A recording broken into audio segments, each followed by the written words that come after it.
السلام علیکم ورحمۃ اللہ وبرکاتہ۔ امید کرتی ہوں کہ آپ سب خیریت سے ہوں گے۔ اللہ سبحانہ تعالیٰ سے دعا ہے کہ وہ آپ سب کو صحت اور ایمان کی بہترین حالت میں رکھے اور ہمیشہ ہنستا مسکراتا رکھے، آمین یا رب العالمین۔ پیارے بچوں، آج ہم سیرہ کے اس سفر میں مشرکین کے ایک اور ظلم کے بارے میں جانیں گے، جس میں انہوں نے مسلمانوں سے مکمل بائیکاٹ کیا، اور پھر غم کے سال کے بارے میں جانیں گے۔ پیارے بچوں، بائیکاٹ کا مطلب ہے کہ کسی ملک کو، ادارے کو یا کچھ لوگوں کو سزا دینے کے لیے ان سے ہر قسم کا تعلق یا رشتہ ختم کر دیا جائے، یعنی ان سے مکمل بات چیت بند کر دی جائے اور ہر کسی کو ان سے بات چیت کرنے سے روک دیا جائے۔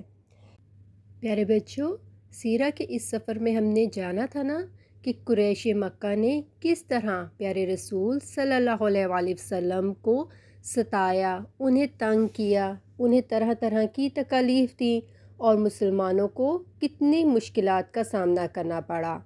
جب قریش کی ساری تدبیریں ناکام رہیں، مسلمانوں کی تعداد روز بروز بڑھتی چلی گئی اور نبوت ملے 7 برس گزر گئے تو کفار مکہ پیارے رسول صلی اللہ علیہ وآلہ وسلم کے خاندان کے سخت دشمن بن گئے، اور انہوں نے آپس میں مشورہ کر کے فیصلہ کیا کہ رسول اور ان کے خاندان اور باقی مسلمانوں کا مکمل بائیکاٹ کیا جائے۔ اس بائیکاٹ کے مطابق مشرکین نے فیصلہ کیا کہ بنی ہاشم اور بنی مطلب کے خلاف یہ عہد کیا جائے کہ ان سے بات چیت کریں گے، نہ میل جول رکھیں گے، نہ ہی ان سے کسی قسم کی خرید و فروخت کریں گے، نہ ان کے گھروں میں جائیں گے، تمام تعلقات توڑ دیں گے، اور پیارے رسول صلی اللہ علیہ وآلہ وسلم کے قتل کا پکا ارادہ کر لیا۔ پیارے بچوں، مشرکین نے اس بائیکاٹ کے فیصلے کو ایک کاغذ پر لکھا اور کاغذ کو خانہ کعبہ کے اندر لٹکا دیا۔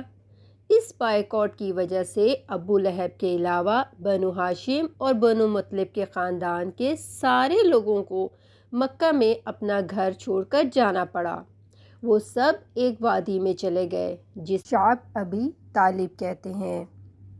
پیارے بچوں، یہ جگہ شہر سے دور تھی اور یہاں کوئی پکے گھر نہیں تھے اور لوگوں کو خیموں میں رہنا پڑا۔ پیارے رسول صلی اللہ علیہ وآلہ وسلم اور ان کے خاندان نے شعب ابی طالب میں 3 برس گزارے۔ یہاں انہوں نے بھوک، بیماری، غربت کا سامنا کیا۔ بہت سے لوگ قریش کے اس بائیکاٹ کے فیصلے سے ناخوش تھے۔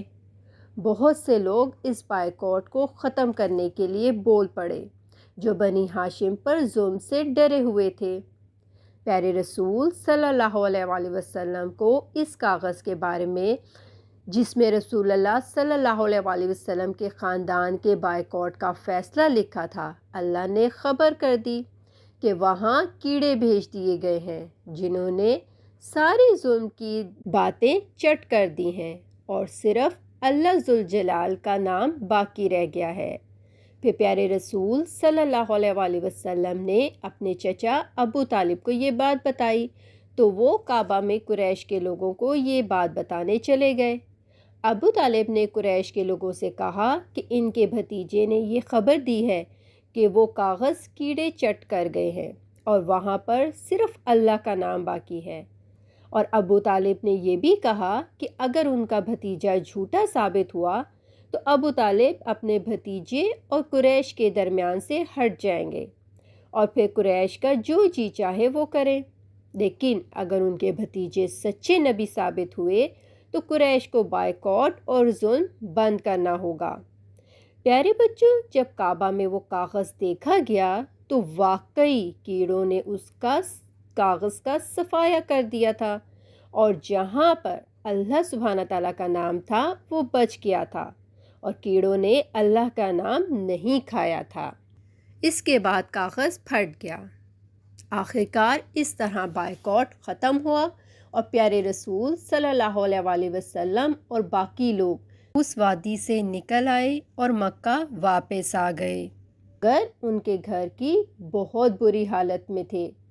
اس بائیکاٹ کی وجہ سے پیارے رسول صلی اللہ علیہ وسلم اور ان کے خاندان والے نہ صرف جسمانی مشکلوں میں تھے، یعنی بیمار اور کمزور ہو گئے تھے، بلکہ ان کے کاروبار، پیسوں کا بھی بہت نقصان ہوا تھا۔ دوسرے مسلمانوں کو بھی بہت نقصان ہوا، ان کے کاروبار ختم ہو گئے، جمع کیے ہوئے پیسے بھی ختم ہو گئے، اور ان لوگوں کے لیے پھر سے کاروبار کرنا بہت مشکل ہو گیا۔ پیارے بچوں، ان حالات میں ابو طالب جو کہ پیارے رسول صلی اللہ علیہ وسلم کے چچا تھے، ان کے سب سے زیادہ مددگار تھے۔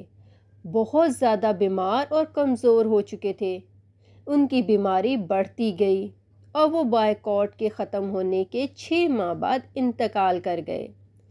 بائیکاٹ میں مشکلیں سہنے، بھوک، بیماری سے لڑتے لڑتے حضرت خدیجہ رضی اللہ عنہا کی صحت بھی خراب ہو گئی۔